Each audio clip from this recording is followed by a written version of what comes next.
नमस्कार साथियों, UPPSC GSB में आपका हार्दिक स्वागत है। तो आज हम पढ़ने वाले हैं उत्तर प्रदेश पीसीएस 2023 एवं आरओ 2024 की परीक्षाओं में पूछे गए प्रश्नों का अध्यायवार संकलन।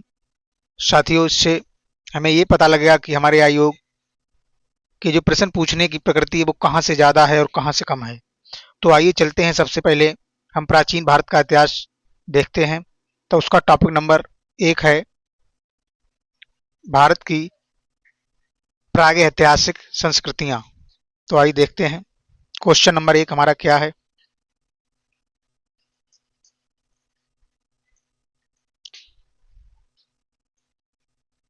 क्वेश्चन नंबर 1 है, सूची 1 को सूची 2 से सुमेलित कीजिए तथा नीचे दिए गए कूट का सही उत्तर चुनिए। तो आइए देखते हैं।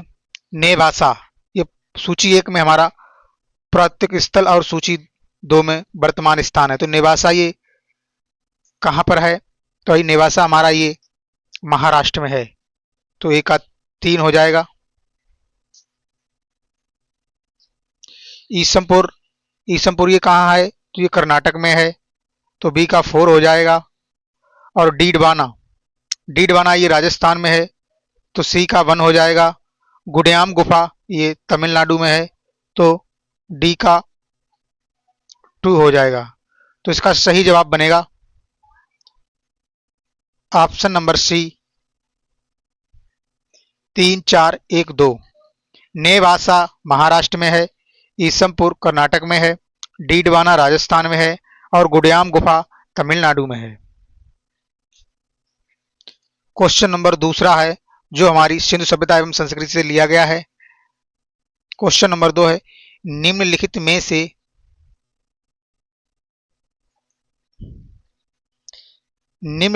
से कौन सा हड़प्पा संस्कृति के पूर्वी सीमांत का निर्धारण करता है? तो इसका सही जवाब बनेगा ऑप्शन नंबर सी, आलमगीरपुर।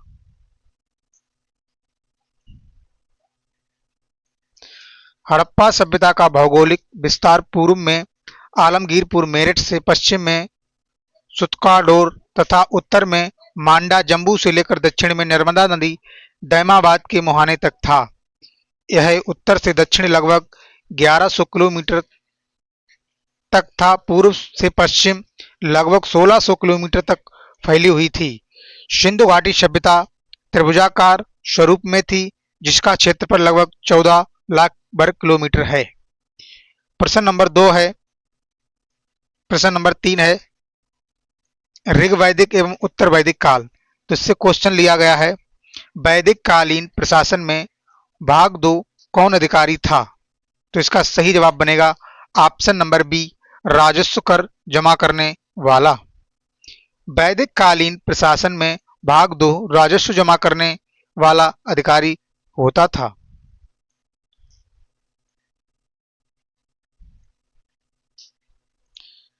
प्रश्न नंबर 4 है, मौर्योत्तरकालीन भारत। टॉपिक नंबर है मौर्योत्तरकालीन भारत। इसका क्वेश्चन नंबर 4 है, प्राचीन काल के भारत पर आक्रमणों के संबंध में निम्नलिखित में से कौन सा एक सही कालानुक्रम है? तो इसका सही जवाब बनेगा ऑप्शन नंबर सी, यूनानी, शक और कुषाण। ये क्वेश्चन पीसीएस प्री 2023 में आया है। साथियों, प्राचीन काल में भारत पर विदेशी आक्रमण का सही क्रम यूनानी, शक और कुषाण है।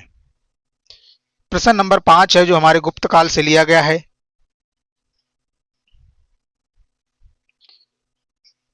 निम्न में से कौन सा गुप्त कालीन प्रशासनिक विभाजन का सही अनुक्रम है? तो इसका सही जवाब बनेगा ऑप्शन नंबर ए, भुक्ति, विषय, बीथ, ग्राम।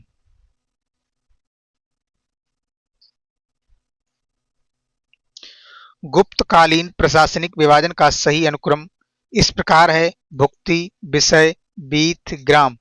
गुप्तकालीन शासन व्यवस्था के अंतर्गत राजा प्रशासन का केंद्र बिंदु था।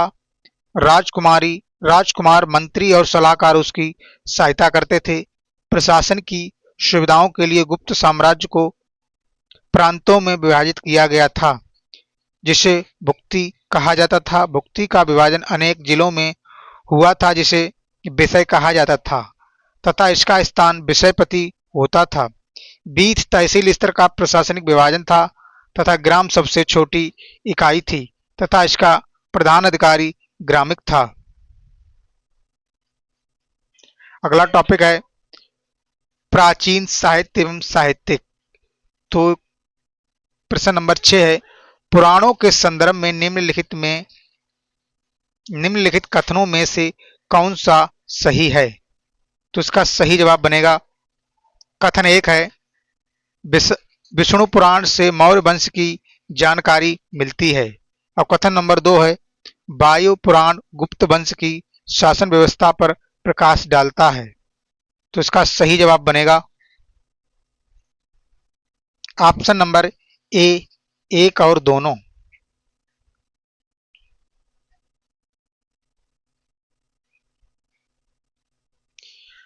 गुप्त वंश की शासन व्यवस्था पर वायु पुराण के साथ साथ मत्स्य ब्राह्मण और भागवत पुराण से जानकारी प्राप्त होती है, जबकि विष्णु पुराण से मौर्य वंश के विषय में जानकारी प्राप्त होती है।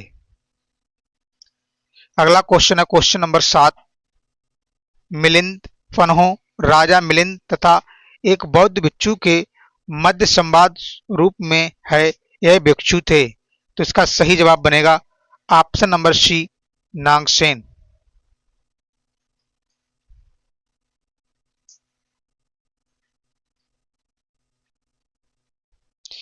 मिलिंद पन्हो राजा मिलिंद तथा बौद्ध भिक्षु नागसेन नागार्जुन के मध्य संवाद के रूप में एक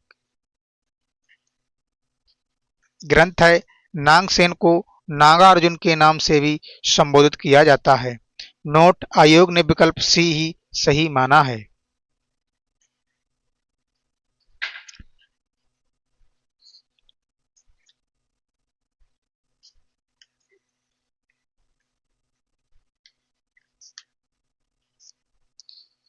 प्रश्न नंबर 8 है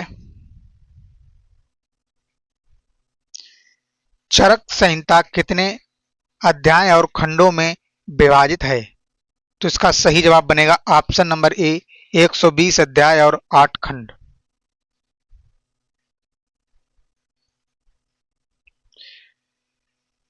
चरक कुषाण शासक कनिष्क के समय के प्रसिद्ध चिकित्सक थे। इन्होंने चिकित्सा पर चरक संहिता नामक ग्रंथ लिखा। इस ग्रंथ में 120 अध्याय और 8 खंड हैं। अगला प्रश्न है प्रश्न नंबर 9। प्रश्न नंबर 9 है निम्नलिखित में कौन सा युग्म दर्शन और प्रचारक सही सुमेलित है। तो इसका सही जवाब बनेगा ऑप्शन नंबर डी न्याय गौतम। न्याय के प्रचारक गौतम हैं। उत्तर मीमांसा के प्रचारक वादरायण हैं। पूर्व मीमांसा के प्रचारक जैमिनी हैं और विशेषिक के प्रचारक कणाद हैं।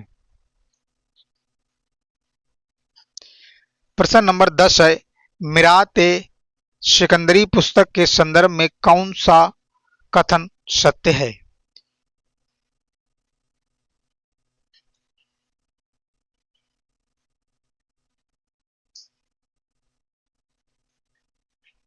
कथन नंबर 1 है इसमें गुजरात के सुल्तान महमूद बेगड़ा के राज्य की सुख समृद्धि का वर्णन है। कथन नंबर 2 है इसमें व्यापारिक मार्गों की सुरक्षा का उचित प्रबंधन का वर्णन है। तो इसमें सही जवाब होगा ऑप्शन नंबर सी 1 और 2 दोनों। मिरात ए सिकंदरी के लेखक सिकंदर इब्न महमूद हैं। यह पुस्तक गुजरात के इतिहास की जानकारी प्रदान करती है। इसमें महमूद बेगड़ा के राज्य की सुख समृद्धि का वर्णन है। व्यापार वाणिज्य की उन्नति इस समृद्धि का कारण रही है जो इसके राज्य के व्यापारिक मार्गों की सुरक्षित आवाजाही के कारण संभव थी।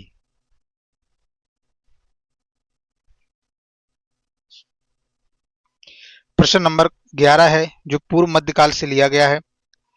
रुद्रमा के संदर्भ में निम्नलिखित कथनों पर विचार कीजिए एवं उनके बारे में सही कथन चुनिए। प्रश्न नंबर 11 है तो कथन नंबर 1 है रुद्रमा वारंगल के काकतीय वंश की चौथी स्वतंत्र शासक थी। कथन नंबर 2 है, उसने दक्षिण तमिलनाडु के पांड उड़ीसा पूर्वी गंग शासकों, देवगिरी के शेवना शासकों को पराजित किया। तो इसका सही जवाब बनेगा ऑप्शन नंबर सी, एक और दोनों। इसमें दोनों कथन हमारे सही हैं।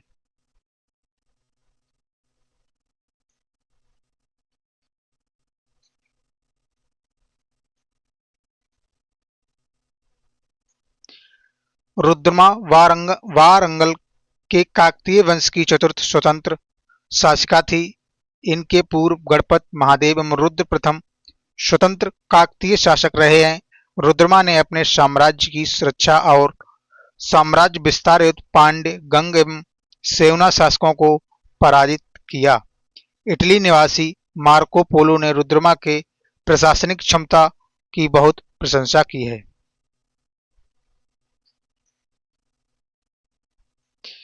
प्रश्न नंबर 12 है, जो विविध से लिया गया है। पिछवाई चित्रकला किस देवता से संबंधित है? तो इसका सही जवाब बनेगा ऑप्शन नंबर सी, श्रीनाथ अर्थात कृष्ण से।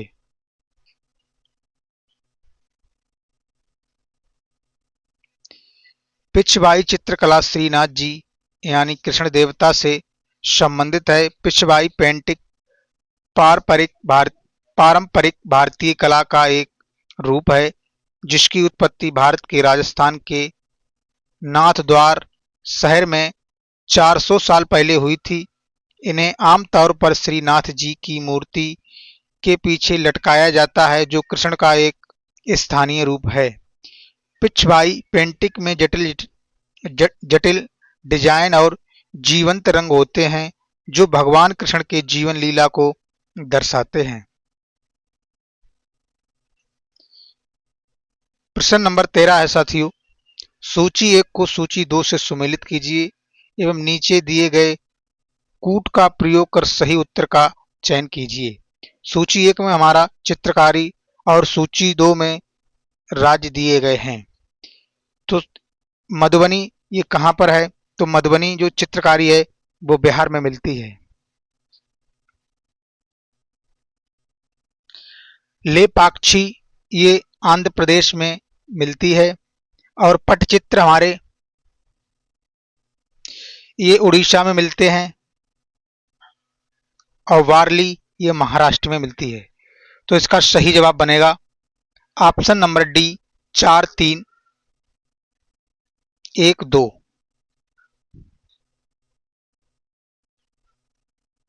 मधुबनी बिहार में है, लेपाक्षी आंध्र प्रदेश में मिलती है, पटचित्र हमें उड़ीसा में मिलते हैं और बारली ये महाराष्ट्र में मिलती है।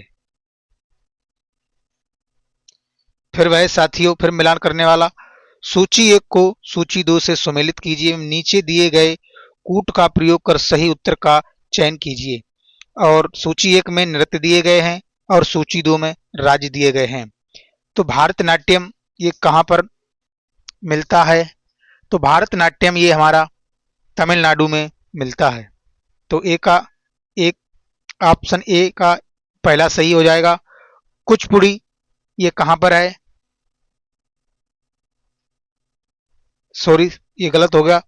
भारतनाट्यम ये हमें तमिलनाडु में मिलता है। सही है। कुचिपुड़ी हमें ये आंध्र प्रदेश में मिलती है। तो बी का 3 हो जाएगा।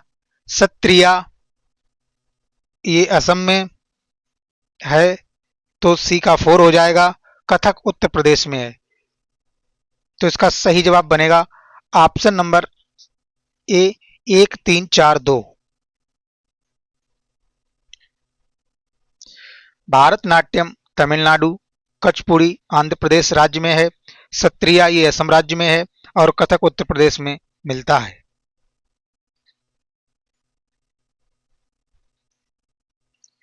अब मध्यकालीन भारत का इतिहास देखते हैं। तो इसमें पहला टॉपिक है तुगलक वंश। निम्नलिखित में से कौन सा फिरोज तुगलक के नागरकोट अभियान के दौरान संग्रहित 300 संस्कृत पुस्तकों का अनुवाद किया? तो इसका सही जवाब बनेगा option number B, Azizuddin Khan.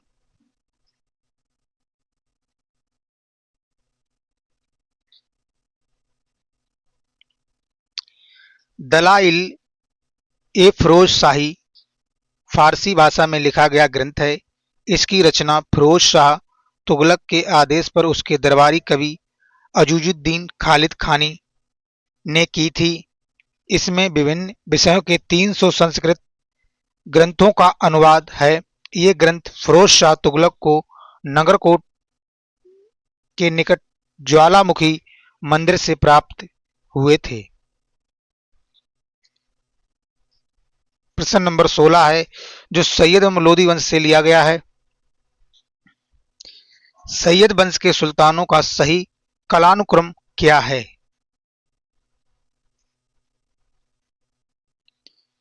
तो इसका सही जवाब बनेगा सबसे पहले आप खिज्र खां, फिर दूसरे पर मुबारक अली, तीसरे पर मोहम्मद शाह और चौथे पर अलाउद्दीन आलम शाह।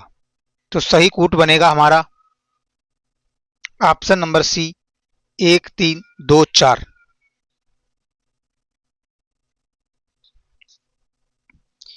सैयद वंश के सुल्तानों का सही कालानुक्रम इस प्रकार है। खिज्र खां का समय 1414 से 1421 तक रहा और मुबारक शाह का 1421 से 1434 ईस्वी तक रहा। मोहम्मद शाह का 1434 से 1445 ईस्वी तक रहा और अलाउद्दीन आलम शाह का 1445 से 1451 ईस्वी तक रहा। प्रश्न नंबर 17 है जो सल्तनत कालीन साहित्य एवं साहित्यकार से पूछा गया है। सूची 1 में पुस्तक हैं और सूची 2 में हमारे विषय हैं। मिरात ए सिकंदरी, तो ये गुजरात विजय इसका सही सुमेलन होगा। बुरहान ए मासिर, तो ये बहमनी के अहमदनगर का इतिहास है। रियाज उस सलातीन, तो इसका सही मिलान होगा बंगाल का इतिहास। रियाज उल इंसा, तो ये महमूद गवाह के पत्रों का संग्रह है। तो इसका सही जवाब बनेगा ऑप्शन नंबर ए, 4 2 1 3।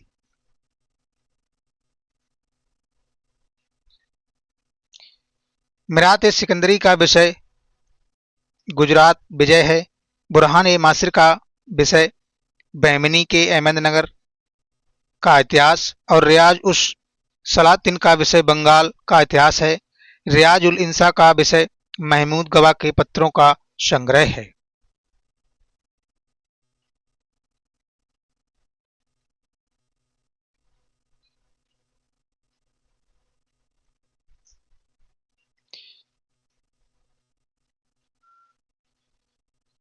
प्रश्न नंबर 18 है सूची 1 को सूची 2 से सुमेलित कीजिए तथा नीचे दिए गए कूटों का उपयोग कर सही उत्तर चुनिए। फोतु उस सलातिन, तो ये अब्दुल मलिक ईसामी से संबंधित है। फुतूहात ए फिरोज शाही, ये फिरोज शाह तुगलक से संबंधित है। तारीख ए फिरोज शाही, ये जियाउद्दीन वर्जी से संबंधित है और खैजन उल फुतूह ये अमीर खुसरो से संबंधित है। तो इसका सही जवाब बनेगा ऑप्शन नंबर सी, 2 1 4 3। आइए एक बार इसकी व्याख्या देखते हैं। फुतू उस सलातिन अब्दुल मलिक ईसामी से संबंधित है। फुतूहात ए फिरोज शाही, ये फिरोज शाह तुगलक से संबंधित है। तारीख ए फिरोज शाही, ये जियाउद्दीन बर्जी से संबंधित है। खैजान उल फुतूह, ये अमीर खुसरो से संबंधित है। प्रश्न नंबर 19 है जो विजयनगर, बहमनी तथा अन्य प्रांतीय राजवंशों से लिया गया है। निम्नलिखित में से कश्मीर के किस शासक ने जजिया और गौ हत्या को समाप्त किया? तो इसका सही जवाब बनेगा जैनुल अबिदीन।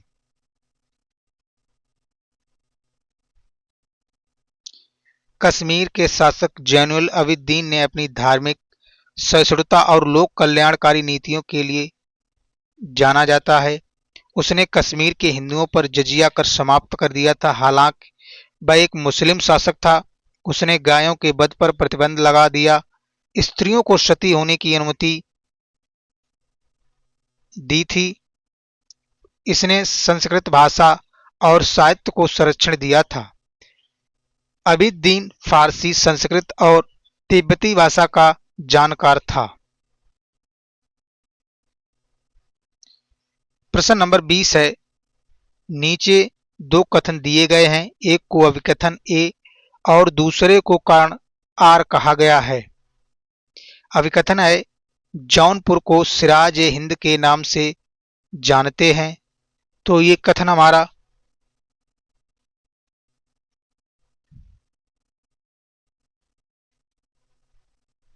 सही है। और जौनपुर सरकी कारण है, जौनपुर सरकी काल में शिक्षा के महान केंद्र के रूप में था। तो ये भी सही है। तो इसका सही जवाब बनेगा option number B, A R दोनों सत्य हैं और आर ए की सही व्याख्या करता है।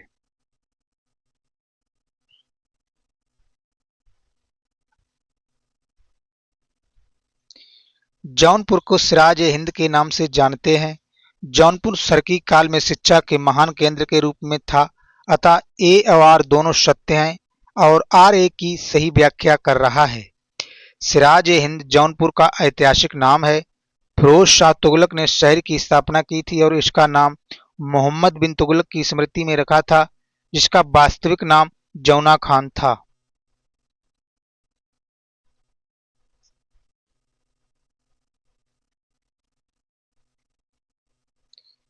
आइए अब टॉपिक नंबर भक्ति एवं सूफी आंदोलन से देखते कौन कौन से क्वेश्चन बने हैं। तुलसीदास के संदर्भ में निम्नलिखित कथनों में से कौन सा कथन सही है? तो कथन नंबर 1 है तुलसीदास का जन्म बांदा जनपद के राजापुर नामक ग्राम में हुआ था।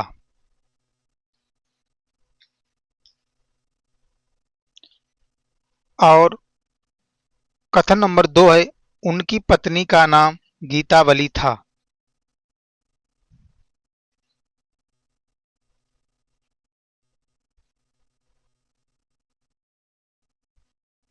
तो कथन नंबर 1 हमारा सही है और कथन नंबर 2 है उनकी पत्नी का नाम गीतावली नहीं बल्कि रत्नावली था। तो इसका सही जवाब बन जाएगा ऑप्शन नंबर सी, केवल एक। तुलसीदास का जन्म 1523 ईस्वी बांदा जनपद के वर्तमान में चित्रकूट जनपद के राजापुर गांव में हुआ था। उनके पिता का नाम आत्माराम शुक्ल दुबे एवं माता का नाम होलसी था। तुलसीदास जी की पत्नी का नाम रत्नावली तथा बेटे का नाम तारक था। तुलसीदास सगुण भक्ति शाखा के कवि थे। इन्होंने विष्णु के अवतार राम का गुणगान करते हुए रामचरितमानस की रचना की। ये मुगल बादशाह अकबर और मेवाड़ के शासक राणा प्रताप के समकालीन थे। अगला टॉपिक है सल्तनत काल विविध। तो प्रश्न नंबर 22 है खरीदादार कौन थे? तो इसका सही जवाब बनेगा फरमानों को भेजने वाला अधिकारी को खरीदादार कहा जाता था।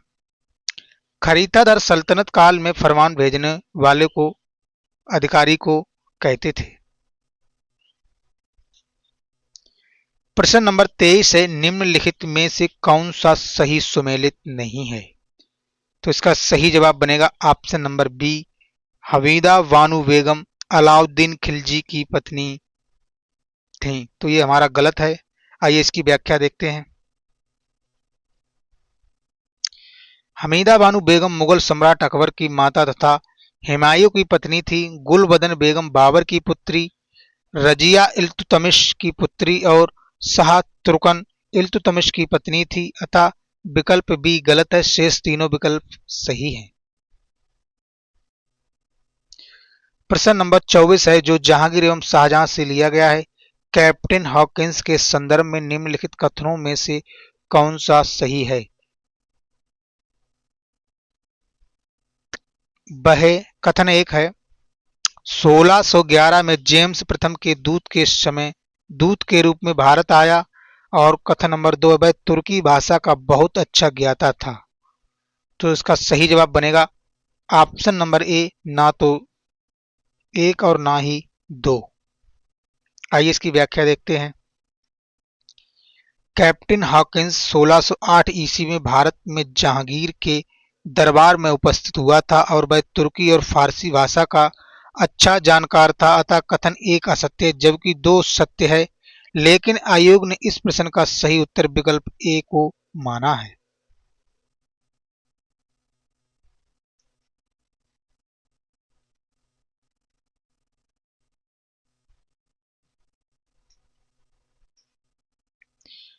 प्रश्न नंबर 25 है,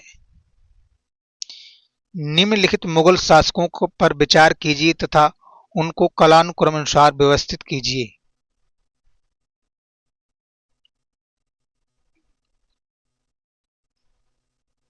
तो आइए देखते हैं क्वेश्चन नंबर 25 का सही आंसर।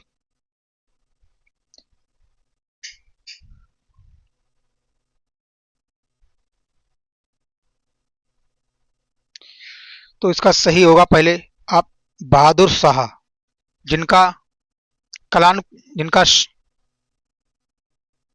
शासनकाल 1707 से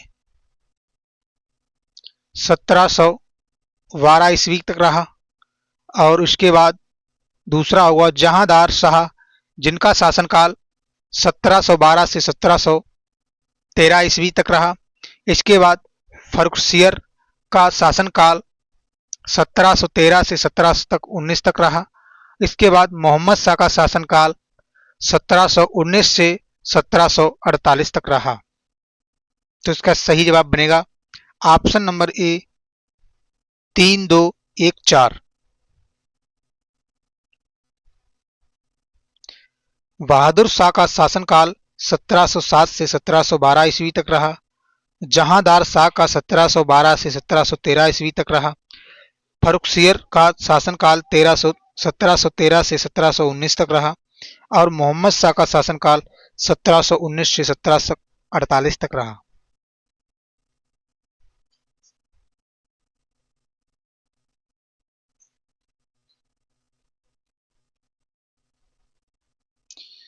प्रश्न नंबर 26 है, निम्नलिखित पेशवाओं के शासनकाल पर विचार कीजिए तथा उन्हें कालानुक्रम अनुसार व्यवस्थित कीजिए। तो आइए देखते हैं।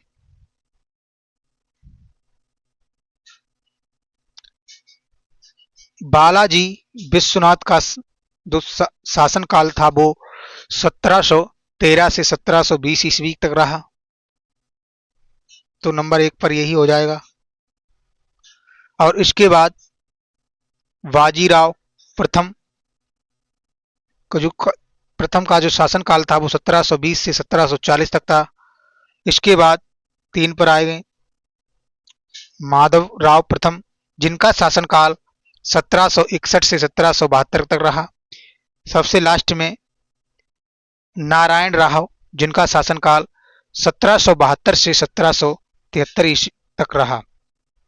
तो इसका सही जवाब बनेगा ऑप्शन नंबर ए, 1243।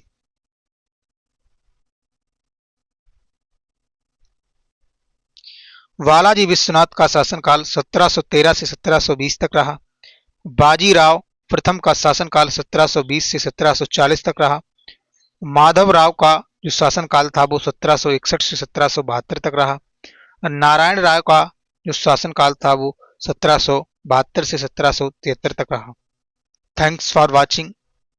अगर वीडियो आपको अच्छी लगे तो लाइक और चैनल को सब्सक्राइब अवश्य करें और कमेंट बॉक्स में अपना सुझाव अवश्य दें।